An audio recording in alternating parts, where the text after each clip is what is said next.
Hi guys, நான் super market போயிட்டு என்னென்ன திங்ஸ் பர்ச்சேஸ் பண்ணிட்டு வந்துட்டேன்னு வாங்க பார்க்கலாம். ஃபர்ஸ்ட் வந்துட்டு இந்த பீல் ஆஃப் ஃபேஸ் மாஸ்க் வாங்கியிருந்தேன். இது நான் வந்துட்டு செகண்ட் பாக்கெட் ஆல்ரெடி இது மாதிரி ஒன்று யூஸ் பண்ணியிருக்கேன். பெட்டராக இருந்தனால செகண்ட் பாக்கெட் வாங்கியிருக்கேன்.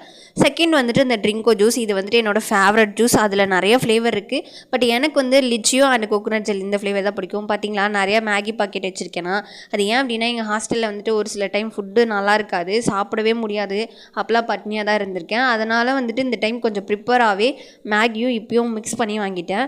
பட் மேகி நான் வாங்கும்போது ஒரு 5 ருபீஸ் பாக்கெட்டாக இருந்தது. இப்போ ஒரு பேக்கெட் வந்து 15 ருபீஸ் ஆகிடுச்சு. எனக்கு என்னடா அது, ஒரு பேக்கெட் 15 அப்படின்னு தான் பில் போடும்போது தான் எனக்கு அதுவே தெரிஞ்சு அது வெளியே நான் ப்ரைஸ் பார்க்கவே இல்லை. அதுக்கப்புறம் நான் வந்துட்டு ஜெல் பென்ஸ் தான் யூஸ் பண்ணுவேன், நார்மல் ரீஃபில் யூஸ் பண்ண மாட்டேன். அதனால் ஒரு 10 ஆர் 11 பென்ஸ் வாங்கிட்டேன். அப்புறம் பேஸ்ட் வாங்கியிருந்தேன், பட் தீந்துருச்சு. அதனால் இந்த டைம் குட்டி குட்டியாக 2 பேஸ்ட் வாங்கிட்டேன். அதுக்கப்புறம் ஒரு ஃபேஸ் வாஷ் வாங்கியிருந்தேன். என் ஃப்ரெண்டு இதை வாங்கிட்டு வர சொல்லியிருந்தா, ஸோ அவளுக்காக வாங்கிட்டு வந்தேன். அப்புறம் என்னோடய பெட்ஷீட்லாம் கொஞ்சம் வாஷ் பண்ண வேண்டியிருந்தது. அதுக்காக வந்துட்டு ரின் பவுடர் வாங்கிட்டேன். அவ்வளோதான் நான் வாங்கிட்டு வந்த திங்ஸ்லாம்.